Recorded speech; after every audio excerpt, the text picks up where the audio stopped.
6/12/22 காலை முரளி பாப்தாதா மதுபன். முரளியிலிருந்து கேள்விகள்.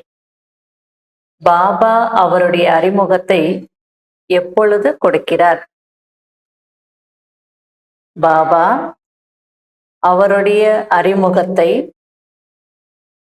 எப்பொழுது கொடுக்கிறார்?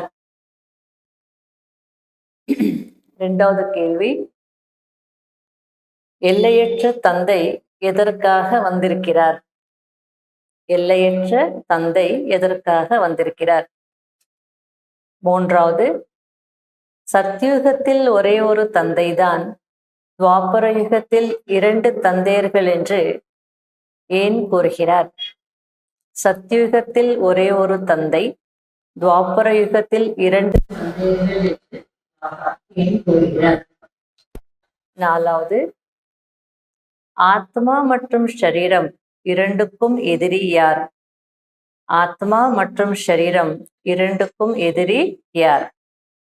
அஞ்சாவது, முக்கியமான விஷயம் எது? எதில் உழைப்பு இருக்கிறது? முக்கியமான விஷயம் எது?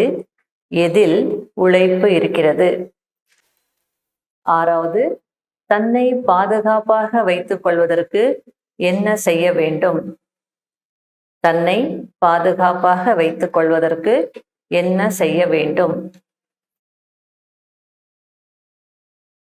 ஏழாவது, தற்சமயம் மாயாவின் சூழ்ச்சி என்னவாக இருக்கிறது? தற்சமயம் மாயாவின் சூழ்ச்சி என்னவாக இருக்கிறது?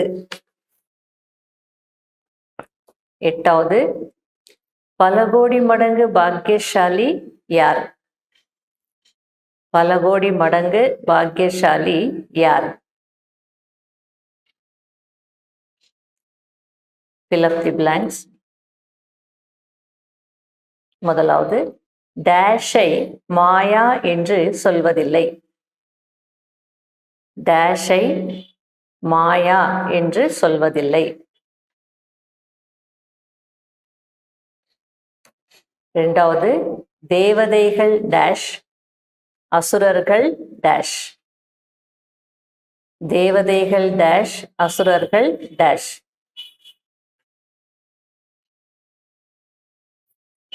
மூன்றாவது, மனிதர்களுக்கு டேஷ் போதை ஏறி இருக்கிறது, தேவதைகளுக்கு டேஷ் போதை இருக்கும். மனிதர்களுக்கு டேஷ் போதை ஏறி இருக்கிறது, தேவதைகளுக்கு டேஷ் போதை இருக்கும்.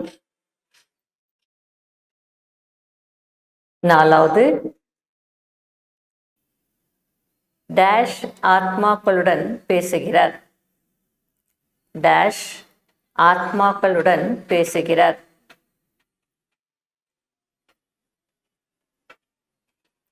அஞ்சாவது, ராவணன் அனைவருடைய டேஷ், ஆகையால் அவனை டேஷ். ராவணன் அனைவருடைய டேஷ், ஆகையால் அவனை டேஷ்.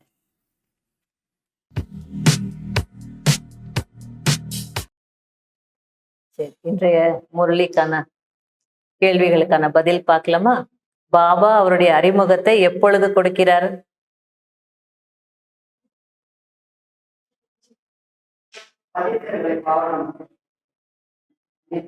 அந்த சமயத்துல பதித்தர்களை பாவனம் ஆக்கக்கூடிய சமயத்துலதான், அந்த ஆக்க வேண்டிய சமயத்துல வந்து அறிமுகத்தை கொடுக்க.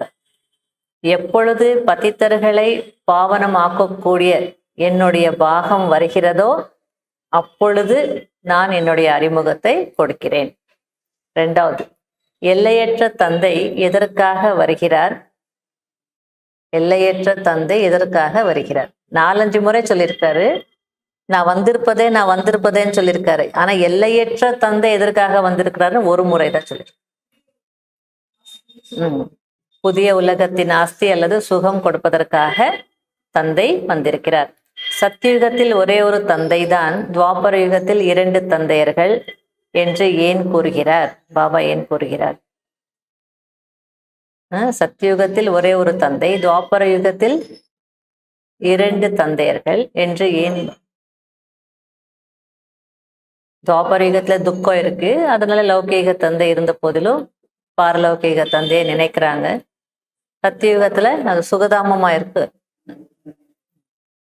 சத்தியுகத்தில் எல்லையற்ற தந்தையை நினைவு செய்வதில்லை, ஏனென்றால் அது சுகதாமம். அதனால ஒரே ஒரு தந்தை தான். துவாபர யுகத்தில் 2 தந்தையர்கள்.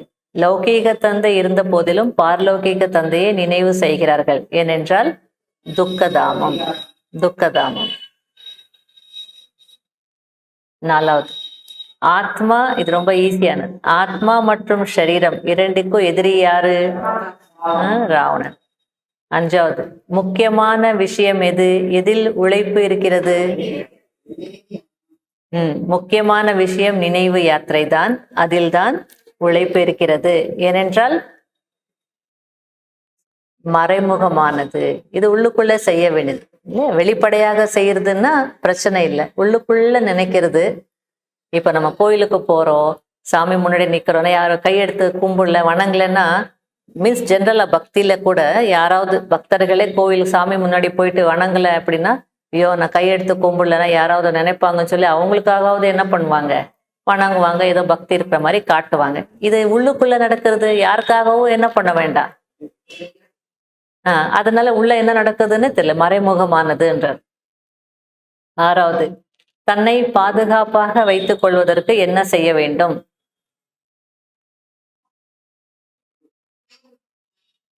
ராஜாவுக்கே உலகத்துல சொல்லுவாங்க, ஒரு ராஜா வெற்றி அடையணும்னா தன்னுடைய பலத்தையும் அறிந்திருக்கணும், எதிரினுடைய பலத்தையும் அறிந்திருக்கணும். பலமும் பலவீனம் எல்லாமே அறிந்திருக்கணும். அது போல பாபா இங்க மாயாவின் சொரூபத்தை தெரிந்து கொள்ள வேண்டும். 2வது சீசனை தெரிந்து கொள்ள வேண்டும். இப்ப மாயா என்ன பண்ணிட்டு இருக்கா? நெகட்டிவ் பாவத்தையும் மனதிற்குள்ள நெகட்டிவ் உணர்வுகளையும் உருவாக்கக்கூடிய பிளான், அந்த செயலை செயல்படுத்திட்டு இருக்கு, அந்த திட்டத்தை. அதனால சூழ்ச்சி. அதனால நாம என்ன பண்ணணும்? சேஃப்டிக்கான சாதனம். அதனால தெரிந்து கொள்ள வேண்டும். அப்போதுதான் பாதுகாப்பாக வைத்துக் கொள்ள முடியும். 7வது தற்சமயம் மாயாவின் சூழ்ச்சி என்னவாக இருக்கிறது? முதல்ல மாயாவின் சொரூபத்தை தெரிந்து கொள்ள வேண்டும், சீசனை தெரிந்து கொள்ள வேண்டும், அப்போதுதான் பாதுகாப்பாக வைத்துக் கொள்ள முடியும். அதுதான் இது 2வது கேள்வி. தற்சமயம் மாயாவின் சூழ்ச்சி என்னவாக இருக்கிறது? உணரக்கூடிய சக்தியை அழிக்கிறது, யதார்த்தமான அந்த சக்தி. மனதில் நெகட்டிவான பாவத்தையும் உணர்வுகளையும் உருவாக்குவது, மனதில் நெகட்டிவான பாவத்தையும் உணர்வுகளையும் உருவாக்குவது அல்லது யதார்த்தமான உணரக்கூடிய சக்தியை முடிக்கக்கூடிய சூழ்ச்சி நடந்து கொண்டிருக்கிறது. பல கோடி மடங்கு பாக்கியசாலி யார்? சங்கமத்தில் யாருக்கு சேவைக்கான உயர்ந்த பாக்கியம் கிடைத்திருக்கிறதோ அவர்கள்தான் பல கோடி மடங்கு பாக்கியசாலிகள். Fill up the blanks. டேஷை மாயா என்று சொல்வதில்லை. பணத்தை மாயா அல்லது பணத்திற்கு மாயா என்று சொல்வது. தேவதைகள் டேஷ், அசுரர்கள் டேஷ் இல்லை.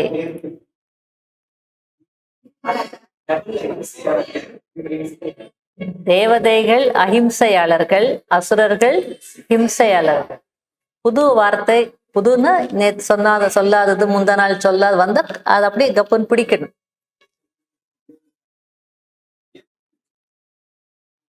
அதான் புது விஷயங்கள் கவனம் கொடுக்கணும். அதுதான் சொன்னேன், எனக்கு எல்லாம் தெரியும்னு உட்கார்ந்தா தேவதைகள் யாரு தெரியுமே, அசுரர்கள் யார் தெரியுமே. பாபா இன்னைக்கு என்ன சொல்லியிருக்கிறோம், அது ரீசன் இருக்கு இல்லையா? 3வது